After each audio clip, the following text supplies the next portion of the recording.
오늘 이 11절 말씀부터 우리 성도님들하고 나누고자 합니다. 왜 제가 11절 말씀을 보냐면 엘리야가 하나님의 말씀대로 불병거를 타고 하늘로 승천했습니다.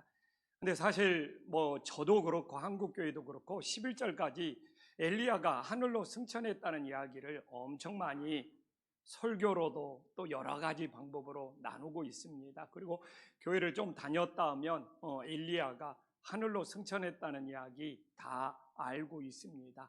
그리고 저도 찾아보니까 엘리야가 하늘로 승천했다는 이야기를 3번, 4번 설교한 적이 있더라고요. 그래서 저는 오늘 엘리야가 하늘로 승천했다는 것을 전절에 깔고 그 엘리야의 하늘로 승천한 걸 보면서 그걸 보는 사람들이 어떻게 반응했는지를 우리 성도님들과 나누고자 합니다. 이게 어떻게 보면 엘리야가 하늘로 승천한 것은 하나님이 하시는 일이고 그걸 보았던 사람들이 어떤 신앙의 반응을 보이고 있느냐가 더 중요하겠더라고요. 그래서 이 엘리야가 하늘로 승천한 것을 엘리사도 봤고 선지자의 제자들 보니까 수십 명이 봤는데 똑같이 엘리야가 하늘로 승천한 걸 봤는데 그걸 보고 나서 반응이 완전히 서로 다르더라는 거예요. 오늘 이 엘리사가 스승 엘리야가 하늘로 승천한 걸 보고 보였던 반응이 다르고 그 수십 명의 선지자의 제자들이 엘리야가 하늘로 승천한 걸 보고 보였던 반응이 다르더라는 거예요. 또 오늘도 우리가 똑같이 예배를 드리고 찬송을 듣고 하나님의 말씀을 듣지만 그 말씀을 듣고 난 이후에 우리 성도님들의 반응이 완전히 다를 수 있다는 것이죠. 그래서 오늘 엘리야가 하늘로 승천했는데 그걸 똑같이 봤는데 왜 엘리사의 반응과 선지자 제자들의 반응이 너무 서로 상반되게 나타난지를 깨닫고 나는 하나님 아버지 앞에서 이렇게 말씀을 듣고 기도하고 신앙생활을 하지만 긍정적인 반응을 오고 살아가는지 부정적인 반응을 오고 살아가는지 내 입술에 감사의 고백이 더 많이 나오는 반응을 하는지 아니면 원망과 불평하는 그런 반응을 많이 하고 사는지 우리들이 한 달도 남지 않는 추수감사절을 눈앞에 두고 우리 자신들을 돌아볼 수 있는 은혜의 시간이 될 수 있기를 간절히 소망합니다. 그래서 우리는 제가 11절에 엘리야가 하늘로 승천하는 것을 보여주고 있는데 12절에 보면 이제 엘리사가 그 광경을 목격하고 있어요. 내 아버지여 내 아버지여 이스라엘의 병과 그 마병이 하더니 다시 보이지 아니하는지라. 그러니까 이 엘리야가 하늘로 승천할 때 엘리사가 눈으로 보고 눈으로 확인하는 것도 한계가 있었음을 보여주고 있죠. 끝까지 하나님 나라로 쑥 올라가는 것을 보여준 것이 아니라 어느 정도 이제 공중에 올라가다가 자기 자신이 볼 수 없는 한계에 도달했다는 것을 우리들에게 보여주고 있어요. 그래서 오늘도 우리가 내 눈으로 확인해야 된다, 내 눈으로 보아야지 믿는다. 근데 오늘 엘리사의 모습을 보면 우리의 눈으로 확인하고 우리의 눈으로 보는 것은 한계가 있을 수밖에 없음을 보여주고 있어요. 그래서 오늘도 내 눈으로 확인해야 되고 내 눈으로 보아야지 나는 믿을 수 있다. 이게 또 다른 아집이고 또 다른 교만이 될 수 있다는 것을 우리들이 다시 한번 기억할 수 있기를 간절히 소망합니다. 그래서 이제 오늘 분명히 보면 엘리사는 더 이상 볼 수가 없었어요. 근데 같은 절이지만 22절에 어떤 반응을 보이고 있냐 이거예요. 자기 옷을 잡아 둘로 찢었다고 합니다. 여기서 자기 옷을 찢었다는 것은 두 가지가 의미가 있죠. 구약에서 자기 옷을 찢은 것은 슬픔의 표현이에요.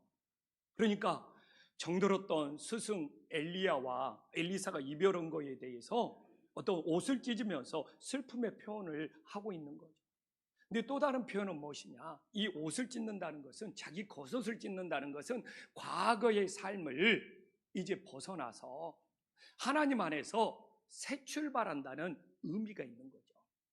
지금까지는 스승 엘리야를 따라다니고 스승 엘리야를 의존하는, 정말 사람에게, 스승에게 의존하는 의존적인 신앙이었는데, 이제 그런 과거의 신앙에서 벗어나서 본인이 직접 하나님과 함께 이제 동행하는 새 출발을 하겠다는 신앙의 표현을 하고 있는 것이죠.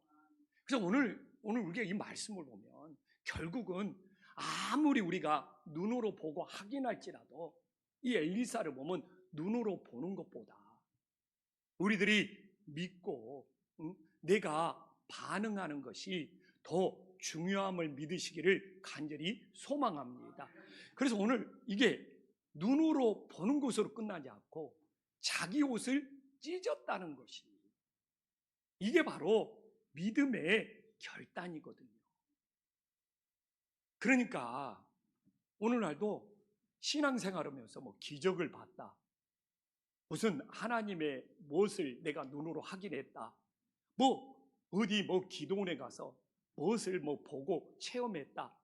근데 그게 절대로 나쁜 건 아니죠. 그럴 때 엘리사처럼 자기 옷을 찢는 믿음의 반응이 있어야 된다는 거죠. 그러니까 오늘 이 본문에서 보여주는 것은 아무리 대단한 걸 보고 확인했을지라도 자기와 연관이 없으면, 자기와 관련이 없으면, 그러나 내가 본 것이 크든 작든 내 옷을 찢는 자신을 향한 믿음의 결단, 믿음의 반응이 있는 것이 더 중요하다는 것을 우리들에게 가르쳐주고 있는 거잖아요. 그러니까 가끔 간증을 들어보면 막 대단한 걸 봤어요. 막 대단한 막 기적을 막 느꼈어요. 근데 정작 엘리사처럼 자기 옷을 찢는 믿음의 반응이, 믿음의 결단이 없는 거예요.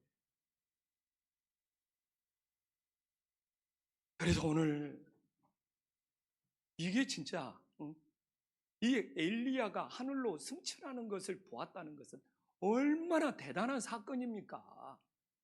두 번 보기 힘든 거잖아요.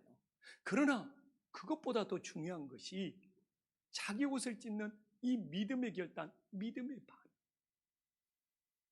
이 오늘도 여러분들이 교회에 와서 여러 가지를 봅니다. 이게 여러분의 눈으로 이 교회에 와서 무엇을 받느냐가 중요한 것이야. 내가 하나님 앞에서 내 옷을 찢으면서 나는 어떤 믿음의 결단, 신앙의 결단을 하고 있는지 정말 우리 자신들을 돌아봤을 때 대나무가 매듭을 짓고 한 단계 한 단계 신앙이 성장하듯 그런 은혜의 역사가 있기를 간절히 소망합니다. 근데 대조적으로 봐볼게요. 16절에 선지자의 제자들 봐보십시오. 내 눈에 보이는 것에 한계가 있다. 나는 믿음을 가지고 내 옷을 찢는 신앙의 결단을 해야 되는데 얘들은 자기 눈에 보이지 않는다고 염려에 빠져버려. 이 염려라는 것이 내 눈에 보이지 않는 일에 대해서 나타나는 증상이 염려입니다. 이 염려는 내 눈으로 확인할 수가 없으니까 내 마음속에서 막 염려가 생기는 거예요. 그래서 이 염려라는 말을 찾아보면 우리가 미래를 볼 수가 없잖아요. 미래에 어떤 일이 생기지? 막 염려에 빠지는 거예요. 이 염려는 내 눈에 안 보입니다. 오늘 내 자녀가 내 앞에 있어야지 안심하는데 내 자녀가 내 눈에 안 보이면 다른 곳에서 아무리 잘 있더라도 내 눈에 안 보이네, 내 눈에 확인이 안 되네, 염려에 빠져버리는 거. 이 염려는 내가 확인할 수 없을 때 내 마음속에 나타나는 불안 증세가 염려라는 거예요. 그래서 제자들은 엘리야가 분명히 하늘로 승천하는 것을 봤지만 자기 눈에 보이지 않는다고 염려에 빠졌을 뿐만 아니라 오늘 16절에 봐보십시오.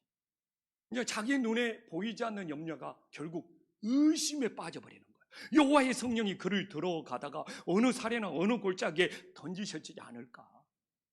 그러니까 그 시체를 자기 눈으로 확인해야 되겠다는 거예요. 그 시체를 자기 눈으로 찾아야 되겠다는 거예요.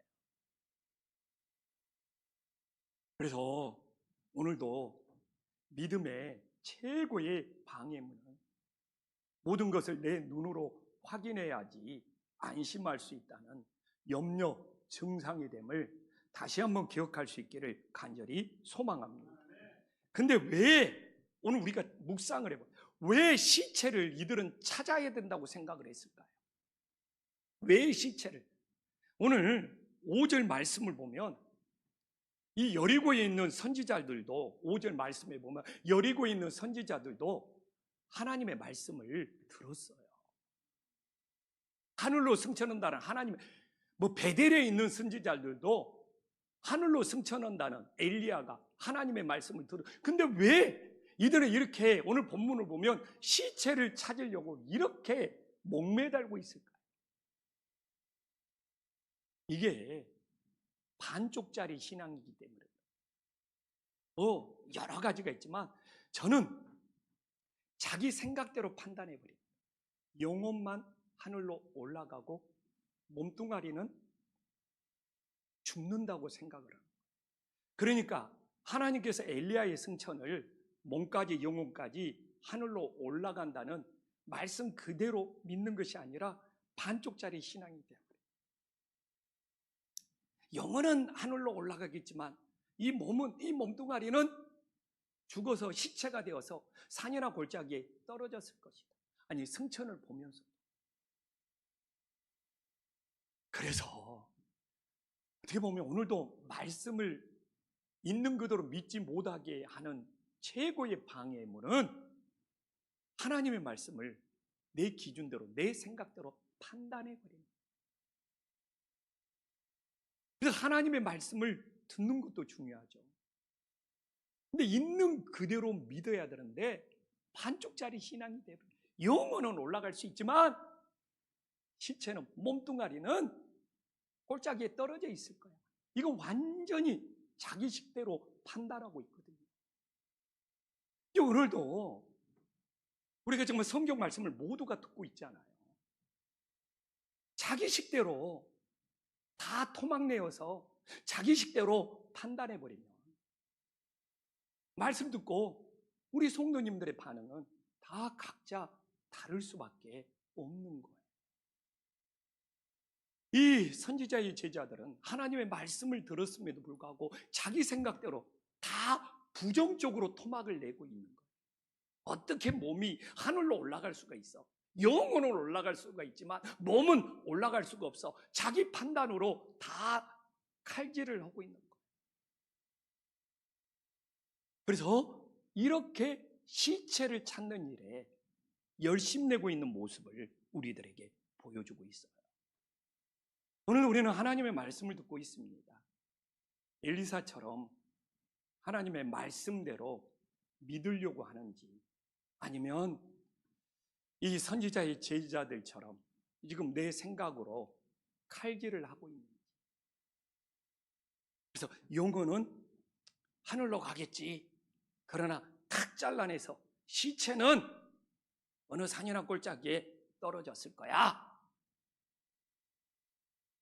자기 생각으로 결론 짓고 판단하고 있는, 이것 말고는 이들이 이렇게 시체를 찾기 위해서 열심냈다는 것을 다른 어떤 방법으로 설명할 수가 없는 거예요. 그래서 오늘도 우리가 하나님의 말씀 앞에서 말씀을 들었을 때 내 생각대로 난도질하면서 판단하고 있는, 하나님의 말씀을 있는 그대로 믿고 순종하려고 하는지, 이게 우리의 신앙의 가는 길을 결정하고 있음을 깨달을 수 있기를 간절히 소망합니다. 근데 여기서 그냥 놀라운 것은 선지자의 제자들은 시체, 사람의 시체를 찾아요. 근데 오늘 14절에 봐보십시오. 너무 감동이에요. 엘리사는 엘리야의 하나님이 어디 계시냐 찾고 있는 거예요. 이게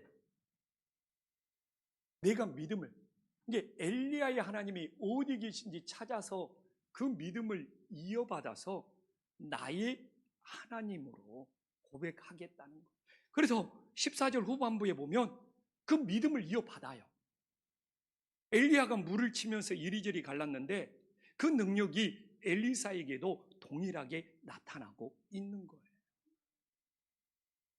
그러니까 오늘도 우리가 이 예배 자리에 온 것은 엘리야의 하나님을 찾아서 그 하나님이 나의 하나님이 되는 거고, 엘리사의 하나님을 찾아서 그 하나님이 나의 하나님이 되는 거고, 조영식 목사의 하나님을 찾아서 그 하나님이 나의 하나님이 되는 놀라운 역사가 일어날 수 있기를 간절히 소망합니다.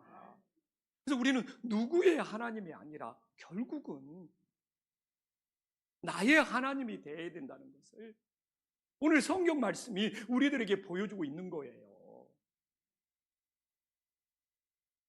근데 우리는 오늘도 교회 와서 진짜 말하잖아요. 오늘 설교 제목처럼 무엇을 찾고 있냐 이거예요.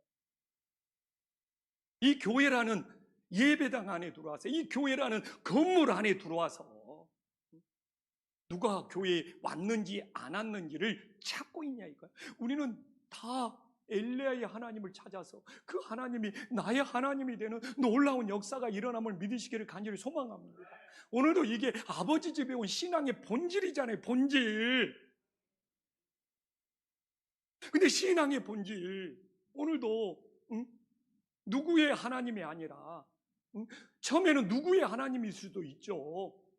엘리야의 하나님일 수도 있고 엘리사의 하나님. 그러나 결국 엘리야의 하나님이 오늘 물을 이리저리 가르면서 자신의 하나님이 되었다는 것을 너무 분명히 이렇게 보여주고 있잖아요. 그래서 오늘도 우리는 아버지 집에 와서 무엇을 그렇게 열심히 찾고 무엇을 그렇게 두리번 오고 이 교회에 뭐가 있냐 없냐, 뭐가 부족하냐,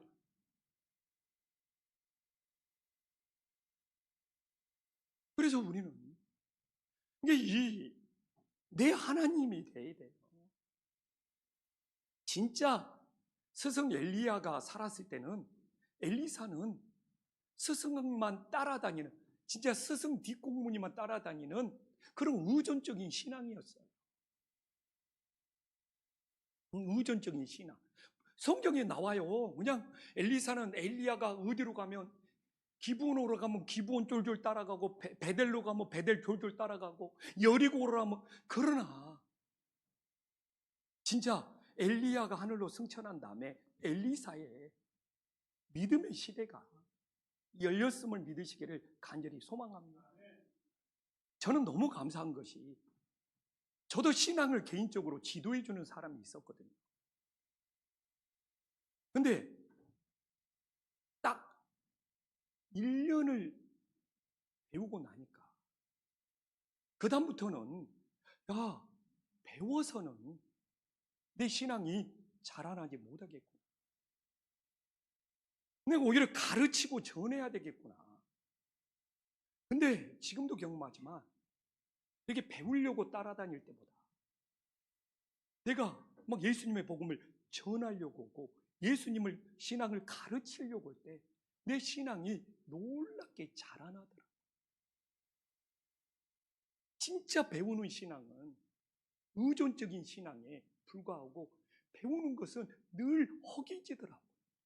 나는 진짜 배우러 다니는 것이 근데 직접 내가 말씀도 준비해보고 막 가르쳐보고 막 길거리에 다니면서 예수님 복음을 막 전파해보고, 오늘도 장례식장에 가서 자녀들이 안 믿으니까 구원의 옷을 입고 하늘나라 집을 막 준비해 단다고 했을 때 내 가슴이 항상 뜨거워져요. 나는 복음을 배울 때보다 복음을 증거하고 전파할 때 진짜 내 가슴이 뜨거워져요. 배우는 것은 항상 허기질 수밖에 없고 내가 직접 복음을 증거해야지 내 가슴이 뜨거워지구나. 그래서 오늘도 그렇게 엘리야 같이 믿음 좋은 사람은 항상 있는 것이 아니에요. 언젠가는 하늘로 떠나요. 그럴 때 우리가 그 믿음을 이어받아서 나의 하나님을 정말 고백하면서 신앙생활을 하고, 나의 하나님이 또 내 자녀 세대에게는 그들의 하나님으로 고백되는 놀라운 역사가 있기를 간절히 소망합니다. 근데 오늘 16절에 보면 진짜 용감한 사람들이 열심히 시체를 찾았다는 거잖아요. 근데 오늘 나는 이 열심보다, 이 용감한 열심보다 더 중요한 것이 방향이라는 이야기를 또 말할 수밖에 없어요. 얼마나 이들의 열심이 특심이었으면 용감한 사람들이 시체를 찾으러 사흘 밤낮을, 이런 열심을 어떻게 쫓아갑니까? 근데 아무리 이런 사흘 밤낮을 찾는 이런 대단한 열심이 오늘 헛수고인 것은 처음부터 방향이 잘못돼요. 솔직히 말하지만 우리가 신천지나 여호와의 증인, 이단들보다 더 열심 낼 수 있습니까?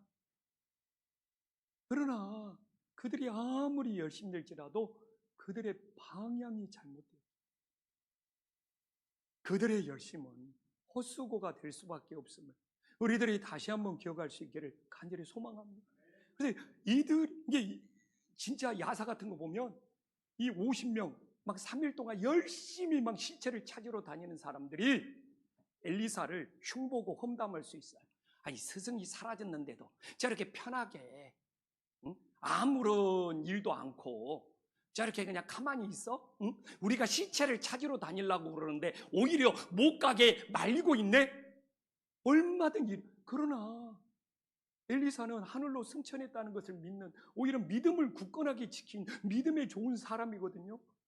근데 방향이 잘못돼 갖고 열심 내는 사람들은 엘리사가 지금 아무것도 않고 있다고, 스승을 찾으려고 시도조차 않고 있다고, 오히려 말리고 있다고 3일 밤낮 찾으면서 원망과 불평과 투덜댈 수 있다니까요. 이렇게 방향이 잘못된 것이 무서운 거예요. 근데 왜 이들의 방향이 잘못되었습니까? 바라보는 시각이 잘못됐어. 오늘도 우리가 어느 곳으로 내 시선을, 엘리사는 하늘의 소망으로, 하늘의 승천으로 그의 시선이 어긋나지 않았기 때문에 올바른 방향이 됨을 믿으시기를 간절히 소망합니다. 그러나 선지자의 제자들이 바라보는 시선은 하나님 나라의 소망이 아닙니다. 천국의 소망이 아닙니다. 어느 산이나 어느 골짜기에서 그 시체를 찾아야 된다는 이 어긋난 시선 때문에 잘못된 방향으로 가는 거예요. 그래서 오늘도 우리의 시선이 주님께로 향하여 올바른 방향으로 나아갈 수 있기를 간절히 소망합니다. 지난주에 이 캄보디아 범죄 조직에 우리 한국 청년들이 그렇게 많이 가가지고 처음에는 피의자로 끌려갔는데 이제는 가해자가 되어가지고, 그래서 그들을 송환하는, 이게 한국의 정말 이슈고 막 관심이었잖아요. 저도 마음이 아파요. 저도 그 청년들을, 캄보디아로 간 청년들을 목회자이기 때문에 사랑의 눈으로 바라보고 싶고 이해하고 싶고 옹호도 해주고 싶고 동정도 해주고 싶고, 우리나라에 이렇게 일자리가 없냐 막 안타까운 상황도 있고. 그러나 이 바라보는 시선이 잘못되니까, 쉽게 돈 벌 수 있다는 이 바라보는 시선이 잘못되니까 충분히 그들의 아픔, 어려움을 이해하지만, 그래도 바라보는 시선이 잘못되니까 캄보디아라는 잘못된 방향으로 날아가서 처음에는 피해자였지만 이제는 가해자가 되어서 다른 사람을 유인하는 유인책이 되어서 이 스캠의 주동자가 되어서 이런 안타까운 일이 일어나고 있잖아요. 그래서 내가 힘들다고, 내가 어렵다고, 내가 곤란하다고, 그래서 그게 이유가 되어서 우리의 바라보는 시선이 잘못되어서 그런 범죄 조직의 방향으로 나아가서 우리 인생을 망칠 수는 없는 거잖아요. 저는 정말 기도했어요. 지금이라도 캄보디아에 있는 범죄 조직에 열린 우리 청년들이 다 구출받았으면 좋겠고, 아직도 밝혀지지 않는 그 1000명이 넘는 숫자가, 그리고 그들이 처음에는 피해자였지만 나중에는 자기가 살라다 보니까 다른 사람들을 끌어들이는 가해자가 되었지만 정상 참작이 되어서 정말 이 땅에서 다시 건강한 삶으로 재기했으면 좋겠다. 새벽에 그런 기도가 나오더라니까. 그러기 위해서는 어떻게 해야 됩니까? 우리들의 시선이 정말 올바른 방향으로 바라보면서 주님이 원하는 방향으로, 진짜 이 주님이 원하는 방향으로 나아갈 때 우리의 열심에 아름다운 열매가 맺혀지는 은혜의 역사가 있기를 간절히 소망합니다. 근데 저는 오늘 이 엘리사가 스승 엘리야의 믿음을 계승한 거, 이어받는 것은 지금 이 시대에 너무 중요합니다. 지금 이 시대의 최고의 아들은 우리가 부모의 믿음을 계승할 수 있느냐, 우리가 부모의 믿음을 이어받을 수 있느냐. 제가 지난번에 월드비전에 세미나를 참석했는데 여러분들이 들으면 다 알만한 교회예요. 지금 한국에서 제일 잘 된다는 교회예요. 중직 10명을 놓고, 중직 10명, 우리나라에서 잘 되는 교회 중직이면 얼마나 신앙생활이 열심입니까? 전부 뭐 장로님들, 권사님들. 근데 그 10명 중에 자녀들이 3명이 안 나와요. 자녀들이 부모님보다 숫자는 그 세대의 2배는 더 많습니다. 30%가 안 나와요. 3명이 안 나와요. 10명의 부모가 있는데 자녀가 3명. 우리나라에서 제일 지금 핫한 교회, 제일 열심 내는 교회, 제일 뜨거운 교회, 막 영성일기도 쓰는 교회. 근데 자녀들이 3명도 안 돼요. 믿음이 계승이 안 돼요. 그래서 오늘 이 엘리사가 스승 엘리야의 믿음을 계승했다는 거. 근데 계승한 이유가 뭡니까? 9절에 나와요. 스승 엘리야에게 이 엘리사는 갑절의 영감을.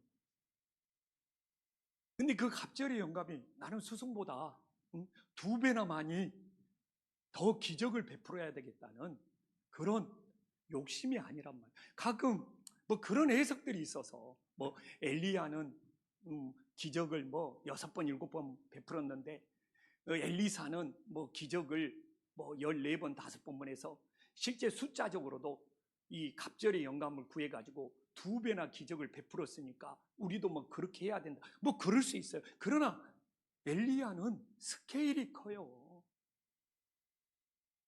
좀 엘리사는 뭐 국물이 먹을 수 없어가지고 뭘 넣어서 먹을 수 있게 만들어놓은 기적이었다면, 왕 엘리야의 기적은 막 스케일이 커가지고 막 갈멜산에서 막 하늘에 불이 내리게 오게 오고 막 850대 막 일로 영적 싸움 대결을 하고 막 3년 반 동안 가물었는데 막 하늘에서 그러니까 이게 단지 손가락 숫자의 문제가 아니더라 이거예요.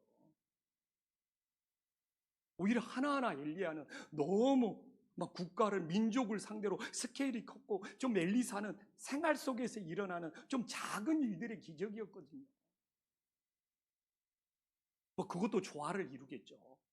나라를 위해서 쓰임받는 사람도 있고, 우리 생활을 위해서 쓰임받는 그런 케이스라면 나라와 국가를 위해서 쓰임받는 사람은 엘리야였고, 또 우리 서민들의 삶을 위해서 쓰임받는 사람은 엘리사였게. 이게 단순 비교가 힘들어요. 그러면 갑절의 영감을 구한 것이 뭐냐? 제가 이렇게 묵상했을 때는 엘리사가 스승에 비해서 한참 자기가 부족한 거예요. 그러니까 자기가 스승만큼 사역을 감당하려면 그냥 영감 받아서 안 돼. 엘리사가 스승 엘리야보다 2배의 영감을 받았을 때 자기가 스승만큼 사역을 할 수 있다는 오히려 겸손한 고백이 되는 거죠. 저도 예전에는 막 처음에는 나의 스승님은 이준표 목사님, 내가 이준표 목사님보다 갑절의 영감을 받아서 더 큰 교회 해야 되겠다, 이런 생각. 정말 내려놓게 됐어요.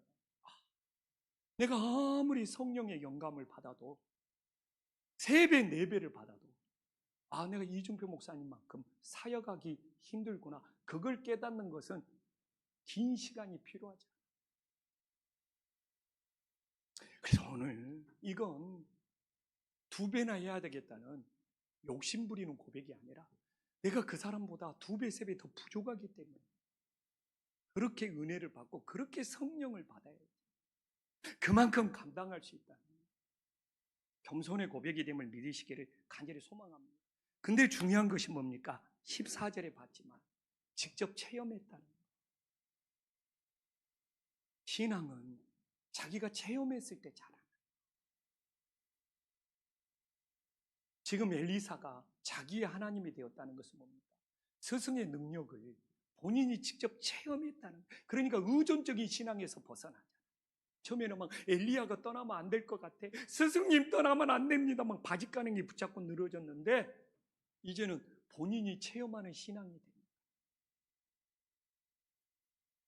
제가 신학교 가서 충격을 받은 것이 그거예요. 신학교를 오면 다 목사가 되겠다고 오는 친구들이 너무 방황을 하는 거예요. 우리 신학과 동기들이. 왜 그러느냐? 체험이 없는 거예요. 성령의 체험이 없는 거예요. 하나님의 은혜의 체험이 다 목사인 아버지가 가락에서 오고 장로인 아버지가 가락에서 그러고 부모가 서원해서 신학교 와. 체험이 없으니까 얼마나 신학교에서 방황하든지. 근데 어떤 애들이 돌아오냐? 그 방황 속에서 성령의 능력을 체험하는 애들은 돌아와. 근데 체험하지 않는 애들은 결국 못 돌아와. 근데 저는 너무 감사하게 신학교 들어가기 전에 하나님의 능력을 체험했어요. 그리고 그 당시 막 하나님이 저희가 어떻게 막 방언 은사를 주시고, 그리고 하나님이 저희 기도를 막 응답해 주시고, 이런 어떤 나름대로의 신앙의 체험이 있으니까 신학교 가서 무슨 소리를 듣더라도 신앙이 흔들리지 않더라는 거예요. 이게 오늘날도 이 신앙의 계승에서 우리 부모님들은 그래도 막 부흥회도 오고 기도운동 가고 뭔가 나름대로 신앙의 체험이 있어. 근데 우리 다음 세대 젊은 세대가 신앙을 체험할 수 있는 기회가 없는 거예요. 신앙의 체험이 없다 보니까 하나님이 있냐 없냐 긴가민가 하다가 나중에는 교회 다니는 것이 지루해서 떠나버리는 거예요. 그래서 이 시대에 본인들의 하나님, 나의 하나님, 엘리야의 하나님이 아니라 엘리사의 하나님이 되고 나의 하나님이 되기 위해서는 다음 세에도 신앙의 체험이 있어요. 이게 어제도 그래도 청년 한 명이 자기가 어려운 일을 겪었는데 하나님 앞에 기도했는데 꿈속에서라도 하나님이 자기 기도한 것을 보여줬다고, 자기가 이렇게 신앙의 체험을 했다고, 그 고백이 요새는 그 체험이 귀하기 때문에 너무 소중하게 아름답게 들리는 거예요. 그걸 통해서 흔들리지 않는 믿음이 되었으면 좋겠다. 그래서 오늘날 우리는 100마디 말보다 100문이 불여 일견인 것처럼 한 번에 이 하나님의 살아계심을 체험할 수 있는, 그래서 신앙을 계승해 갈 수 있는 은혜의 역사가 있기를 간절히 소망합니다. 그래서 이 선지자의 제자들은 구경만 하는 신앙이잖아요. 그냥 엘리야가 승천한 거 구경 오고, 또 엘리사가 성령을 받는 걸 구경해. 자기한테는 아무것도 없어. 진짜 구경만 하는 신앙이잖아요. 근데 자기 눈으로 확인하는 것은 열심히 해요. 그래서 17절 보면 놀래잖아요. 얼마나 막 사정 오고 매달, 아니 어떻게 해. 자기들이 부끄러워해야 되는데 시체를 찾으려고 막 조르고 떼쓰고 막 달라들어서 하도 오니까 엘리사가 부끄러움을 느낄 정도로 강청했다는 것이 나오잖아요. 이게 주객이 전도된 거죠. 왜? 구경만 하는 신앙이잖아요. 다 멀리서 구경만 하고 있어. 자기가 받는 것이 없잖아요. 자기가 체험하는 것이 없잖아요. 그러면서 자기 눈으로 확인했다고 부끄러우도록 강청하는 것이 오늘 본문에 그대로. 근데 왜 그럽니까? 이 사람들은 인간의 영역만 갇혀있는 거예요. 하나님의 영역을 받아들이지 못해. 왜? 자기가 체험하는 신앙이 없으니까. 하나님의 영역을 받아들이지 못하는 거예요. 하나님의 영역과 인간의 영역을 어떻게 구분할 수 있습니까? 하나님의 영역은 우리가 할 수 없는 거예요. 인간의 영역은 내가 할 수 있다는 거예요. 엘리야가 하늘로 승천하는 거, 우리가 할 수 없는 하나님의 영역이에요. 근데 꼴짝이 산에 다니면서 시체를 찾을 수 있다는 것은 내가 할 수 있다는 인간의 영역이에요. 이게 이 구경만 했던 선지자의 제자들은 하나님의 영역을 받아들이지 못하고 인간의 영역으로 자기들이 다 할 수 있다는 거예요. 시체를 꼭 찾아내겠다는 거예요. 그래서 오늘도 우리는 정말 인간의 영역으로 내가 다 할 수 있다고 살아가고 있는지, 하나님의 영역으로 이렇게 내가 할 수 없구나, 하나님께 맡겨야 되는구나, 정말 이 믿음으로 살아가는지. 근데 저 같은 목회자가요, 20년 전에 개척했을 때 주여 주여 이름은 불렀지만 인간의 영역이 많았어요. 그냥 그때 개척했던 사람들은 상가에 개척해도 이런 시대가 될 줄 몰랐죠. 인간의 영역으로 열심히 하면 교회도 짓고 교회도 크게 할 수 있고 교회도 부흥시킬 수 있다. 진짜 이게 저도 그런 마음이 있었다니까요. 내가 하나님의 이름을 불렀지만 내가 열심히 하면 할 수 있어. 어떤 인간의 영역이 가득 찼던 것 같아요. 근데 목회의 연수가 쌓여갈수록 20년이 오르고 23, 4년이 오르는 지금은 인간의 영역으로 내가 할 수 있다는 것보다 하나님의 영역으로 내가 할 수 없다는 것에 대해서 엄청 많이 인정하고 받아들이고 체험하게 됩니다. 그러니까 지금은, 그때는 인간의 영역으로 내가 할 수 있다는 어떤 내 자신의 의욕이 넘쳤다, 열정이 넘쳤다면, 지금은 내가 할 수 없는 하나님의 영역을 받아들이면서 진짜 주님을 의지하게 되고 주님을 맡기게 되고 주님의 인도하심을 구하게 됩니다. 근데 너무 감사한 것이 인간의 영역으로 할 수 있다는 것보다 인간의 영역으로 목회하면서 할 수 없다는 것을 깨닫게 되니까 진짜 주님을 의지하게 되고 모든 것이 감사가 되어버리는 거예요. 그리고 우리가 추수감사절을 눈앞에 두고 있잖아요. 모든 것이 감사해요. 올 금년에 계획도 세우고 많은 거 있지만 할 수 없는 것들, 되어지지 않는 것들, 인간의 영역으로 내가 할 수 있는 것이 아니었구나, 하나님의 영역으로 생각하니까 하지도 못했고 할 수도 없었던 것도 감사가 되는 놀라운 역사가 있음을 믿으시기를 간절히 소망합니다. 또 뭔가 한 것이 있잖아요. 근데 이게 내가 한 것이 아니라 하나님이 도와주시지 않았으면, 하나님이 붙잡아 주시지 않았으면 이건 할 수가 없었구나, 진짜 하나님 때문에 이거 하게 됐구나 하면서 하나님께 영광 돌리고 하나님께 감사하게 되더라고요. 그러니까 내가 할 수 없는 영역도 하나님의 영역이 되어서 감사하게 되고, 내가 했던 것도 내가 한 것이 아니라 주님이 도와주심을 믿기 때문에 주님께 감사하게 되고, 그러다 보니까 내 인생이 모든 것이 감사가 되더라고요. 그래서 우리가 추수감사절을 이제 준비해야 되잖아요. 정말 인간의 영역으로 할 수 있다는 것보다 정말 하나님의 영역으로 할 수 없는 것이 많아요. 우리 인생 안 된 것도 하나님의 영역으로 감사, 된 것도 하나님이 함께 하셨기에 되었음을 감사해요. 이번 추수감사절 모든 것이 감사가 되어서 하나님께 영광 돌릴 수 있기를 간절히 소망합니다.